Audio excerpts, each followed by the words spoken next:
Hello दोस्तों, हमारी आज की कहानी है आखिर किस वजह से पिता को बेटी का दूसरी बार कन्यादान करना पड़ा।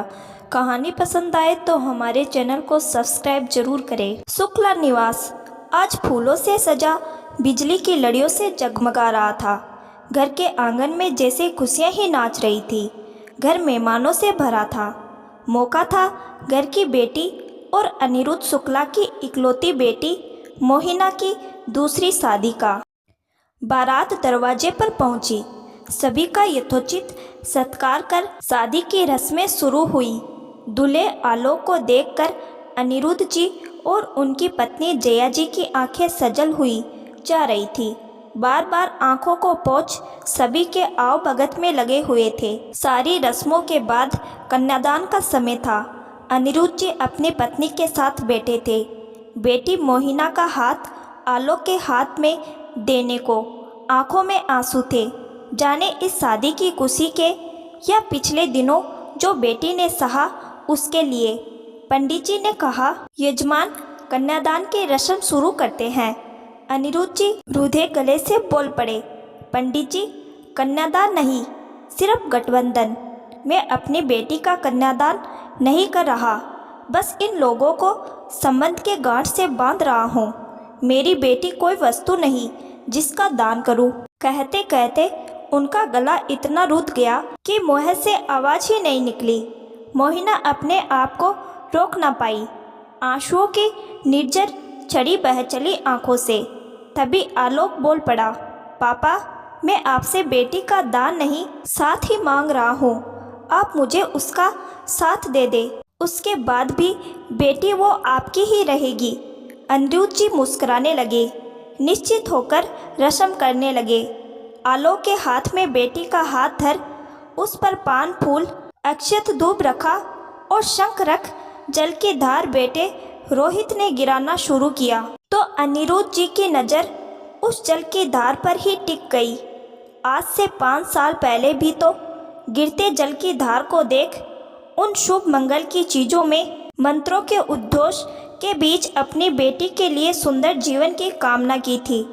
बेटी को विदा करते समय उसकी माँ और दादी ने उसे कह दिया था, कैसे भी तुझे वहाँ निभाना है। अब वो घर तुम्हारा है, उसे ही सजाना संवारना। उसे ये तो कहना भूल ही गए, कभी भी कोई परेशानी हो तो ये घर अभी भी तुम्हारा है। तुम कभी भी अपनी तकलीफ़ और परेशानी लेकर अपने घर आ सकती हो। और शायद मेरी बेटी ने वही मान लिया जो माँ और दादी ने समझाया था, जो समाज की हर बेटी को समझाया जाता है। दहेज के लिए उसे प्रताड़ित किया जाता तो कभी हमारे सामने मुँह ना खोलती। शुरू में कुछ चीज़ें मांगी उसने, हमने भिजवा दी, लेकिन बाद में तो उसने हमसे कुछ कहना ही छोड़ दिया और हमने भी मान लिया कि सब ठीक है। हमारी बेटी अपने घर गृहस्थी में बहुत खुश है। क्या पता था। और उसने भी तो एक आवरण डाल रखा था अपने ऊपर। एक दिन शौक से मैं उधर से गुजर रहा था, सोचा बेटी से मिलता चलूं। बिना बेटी को फ़ोन करे पहुंचा तो देखा उसकी सास हॉल में सोफे पर बैठी थी और मोहिना के कमरे से उसके ही चिल्लाने की आवाज़ पूरे घर में गूंज रही थी। वो रो रही थी और पति राजेश लगातार उसे पीट रहा था। मुझे देखते ही उसकी सास हड़बड़ा सी गई। मुझे रोकने की कोशिश की, लेकिन मैं नहीं रुका। सीधे बेटी के कमरे की तरफ बढ़ा। दरवाज़ा खुला था और मेरी बेटी की पलकें मूंदी थी। अब वो शांत थी या शायद अचेत हो गई थी। तब तक उस कोमल सुकुमार देह पर इतने काले निशान, जिस बेटी को तेज आवाज़ में बोल दो तो उसके आंखों से आंसू टपक पड़ते, वो बेटी। मैंने भागकर राजेश को ना जाने कितने थप्पड़ लगा दिए, मुझे खुद भी याद नहीं। वो दानव धीरे से पीछे हट गया। बेटे रोहित को फ़ोन किया, एम्बुलेंस आई और मेरी बेटी हॉस्पिटल के बिस्तर पर थी। क्या यही सब के लिए विदा किया था बेटी को? वहाँ जाकर रोहित के डॉक्टर दोस्त आलोक ने बताया कि बेटी को 3 महीने का गर्भ था। सुनकर जैसे हमारी तो दुनिया ही पलट गई। इस स्थिति में मेरी बेटी पर इतना जुल्म रोते रोते जया की तबीयत बिगड़ गई। उसे उसी हॉस्पिटल में भर्ती करवाना पड़ा। बस क्या था, पुलिस में रिपोर्ट लिखवा दी और सोच लिया कि मैं अपनी बेटी का दान वापस लूँगा। मोहिना को होश आया और जब पूछा तो उसने बताया कि कल मार इसीलिए पड़ी क्योंकि उसके गर्भ में बेटी थी और वो दानव इस बच्ची को मार देना चाहते थे माँ के गर्भ में। मोहिना ने उसका विरोध किया, जिस पर उसकी ये दशा हुई। उस काले अध्याय को बेटी के जीवन की किताब से फाड़ फेंका मैंने। 6 महीने बाद बेटी का जन्म हुआ उसी हॉस्पिटल में। वो बेटी अपनी माँ के लिए जैसे खुशियों की सौगात लेकर आई। उस दिन आलोक ने मेरे सामने मोहिना को अपनाने का प्रस्ताव रख दिया।